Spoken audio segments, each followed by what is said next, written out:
Hello everyone, स्वागत है आपका अपने YouTube channel crack the assessee exam.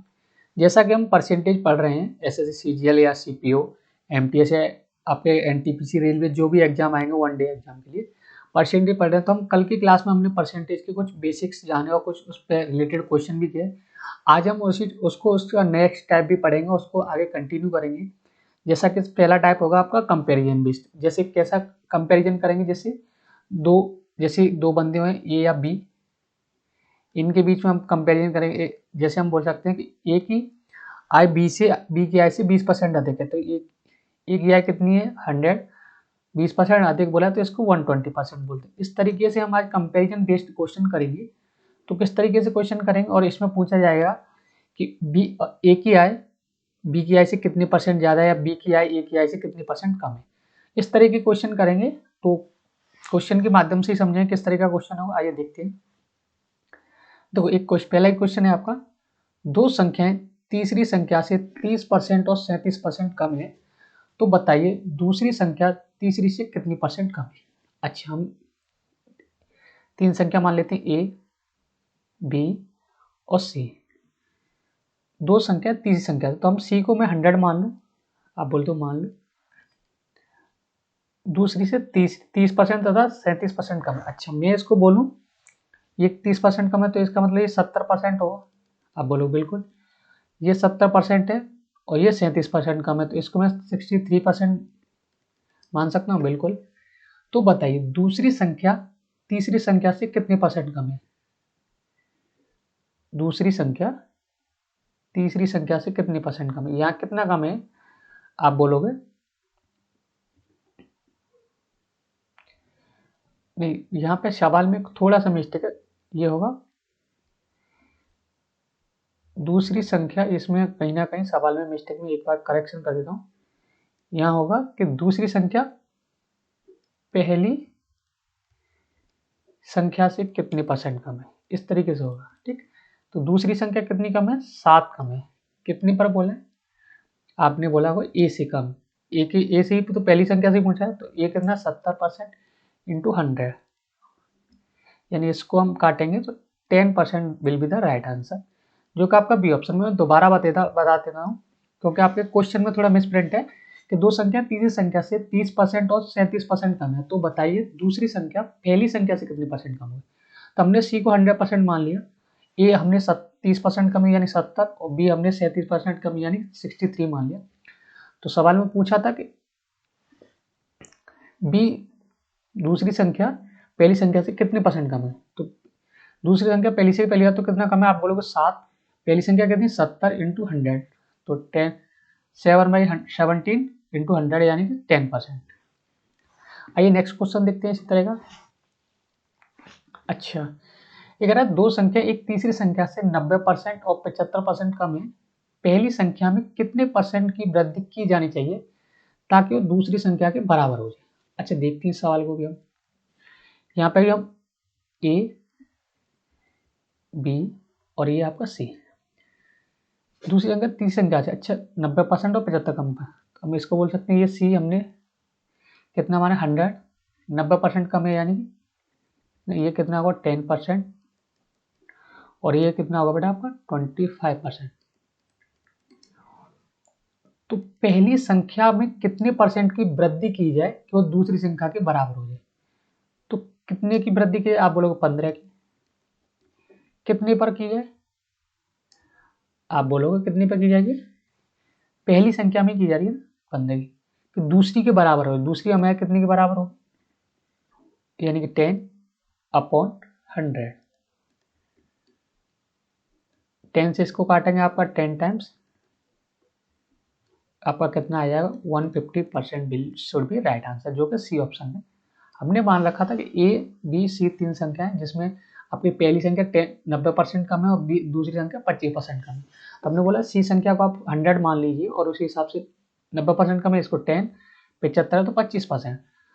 तो पहली संख्या में कितनी परसेंट वृद्धि की जाए कि ताकि वो दूसरी के बराबर हो जाए। हम कह रहे हैं कि आप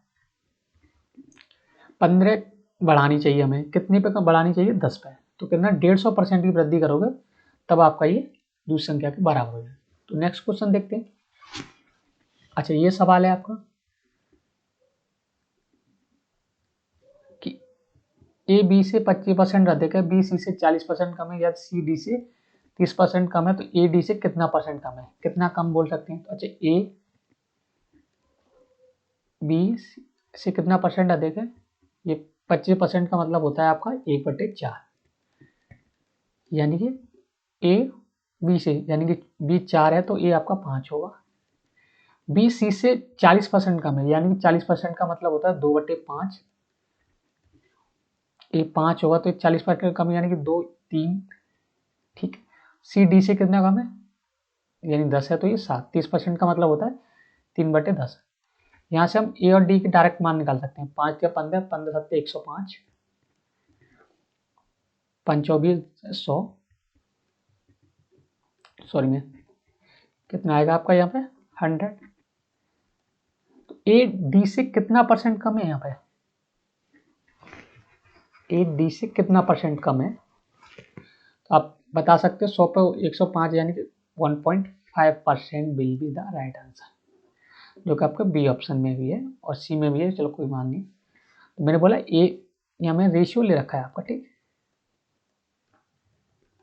ठीक। नेक्स्ट क्वेश्चन देखते हैं। अच्छा यदि बाई के 1/4 के 30% मान, 30% का 2.5 गुना एक्स के आधे के 25% के बराबर है, तो एक्स बाई से कितने परसेंट कम या अधिक होगा। ये सीजीएल मेंस में आया था, 2018 का क्वेश्चन है, 2018 मेंस का क्वेश्चन है ये आपका, एसएससी का जो भी है।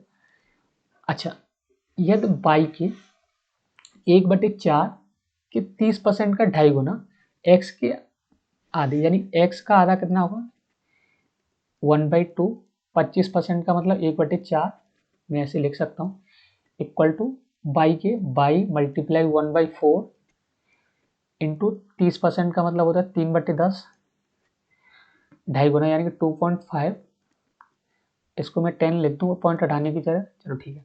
अब देखो 4 से 4 कटेगा, 4 से 4 कटेगा, कलम दूसरी ले लेता हूँ मैं, सो आपको पता भी चलेगा। 4 से 4, 2 से 5, 5 से ये कटेगा 5, 5 से 2, यानी कि ये इस तरफ आगे आएगा मल्टीप्लाई होके, तो 2x equal to 3y, x upon by कितना आ जाएगा बेटा आप यहाँ से 3/2, 3/2। तो ये कह रहा है x बाई से कितने परसेंट कम या अधिक है। x देखो बाई से 2, कितना अधिक है 1 इंटू 100, अधिक ही तो आप बोलोगे 15% मोर देन, कितना है 50%, जो कि आपका ए ऑप्शन है। तो सवाल की लैंग्वेज पे ही सवाल डिपेंड है, और ऐसा कुछ इसमें टिपिकल है नहीं। जैसे यदि बाई के 1/4 के 30% का 2.5 गुना एक्स के आधे के 25% के बराबर है, तो बाई एक्स बाई से कितने परसेंट कम या अधिक होगा। हमने जैसे सवाल में बोला इसी हिसाब से हमने लिख दिया, और एक्स और बाई के मान हमने फाइंड कर लिया। यहाँ से आप इस तरीके से देख सकते हो। तो नेक्स्ट क्वेश्चन देखते हैं। अच्छा ये भी मेंस का ही क्वेश्चन है। यदि एक्स का मतलब आपको मल्टीप्लाई एक्स का 22% 150 है बोल सकते हैं, और जेड का 22% 300 है। तो एक्स और जेड में आपको रिलेशन बताना है, तो मैं यहाँ से कह सकता हूँ परसेंट से परसेंट कट जाएगा, और बाई से बाई कट जाएगा, और यानी कि यहाँ से एक 1/2 आ जाएगा, यानी कि 2x equal to z, 2x equal to z, ये आपका रिलेशन आ गया इसमें। तो आपका कौन सा ऑप्शन है, आपका डी ऑप्शन है, ठीक। नेक्स्ट क्वेश्चन देख। अच्छा अब इनकम की हम जैसे कोई दो, मैंने पहले ही बताया था कंसेप्ट, यानी ए आप कोई भी हो सकते हैं, यानी कि ए की आय बी की आय से 25% अधिक है, या जैसे 25% अधिक है ए की आय बी से, तो इसको 25% का मतलब होता है 1/4, ये 4 है तो ये बेटा 5 होगा आपका। अब सवाल में आपसे क्या पूछेगा कि बी की आय ए की आय से कितने परसेंट कम, इस तरीके के क्वेश्चन करेंगे तो हम क्वेश्चन से अच्छे से समझ लेंगे। तो देखते हैं क्वेश्चन। ए की आय, ए और बी दो आदमी यहाँ पे, ए की आय बी की आय से 24% अधिक है। 24% का मतलब होता है आपका 24/100, यानी कि 4 से काटोगे 6, 50 और इससे भी काटोगे 3/25। ठीक, आई थिंक सही काटा है मैंने। ठीक, यानी कि ये आपका कितना होगा, सॉरी 24% अधिक है ना, नहीं 4 से 6 और ये 25, यानी कि ये 25 होगा और ये 31, यही तो है। अब कह रहा है बी की आय ए की आय से कितने परसेंट कम है। बी की आय कितनी कम है यहाँ पे 6, लेकिन पूछा कितने ए से, ए कितना है आपका 31 मल्टीप्लाई 100, तो आपका कितना आ जाएगा 600/31% मोर देन ए, जो कि आपका ऑप्शन नंबर डी है। क्या बोला हमने कि ए की आय बी की आय से 24% ज़्यादा है, तो 24% का फ्रैक्शन वैल्यू होती है 6/25, तो बी की 25 है तो ए की आपकी 6 होगी, यानी कि सॉरी ए की कितनी होगी 31, तो कितना बढ़ रहा है 6 बढ़ रहा है, कितने पे बढ़ रहा है 31 मल्टीप्लाई 100, 100/31। आइए नेक्स्ट क्वेश्चन देखते हैं। अच्छा ये है, कह रहा है ए की आय बी की तुलना में 25% अधिक है और सी की आय ए और बी की आय का योग से 65% कम है। अच्छा ए बी सी 3 हमने मान ली, ए की आय बी की तुलना में 25% अधिक है। 25% का मतलब क्या होता है 1/4, यानी ये कितना है 4 है और ये कितना होगा तो 5। अच्छा सी की आय ए और बी की आय का 65% कम है, तो मैं ये कह सकता हूँ 9 का 0.35 कितना होगा, आप बोलोगे 5 से 7, ये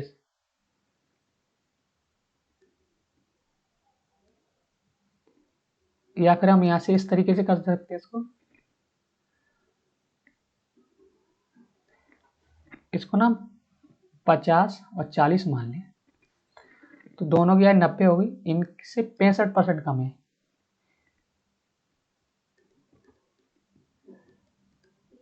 5 से काटोगे 13 और ये 20, 20 से 2, 13 नंबर 170/2, तो आपका कितना आएगा 5,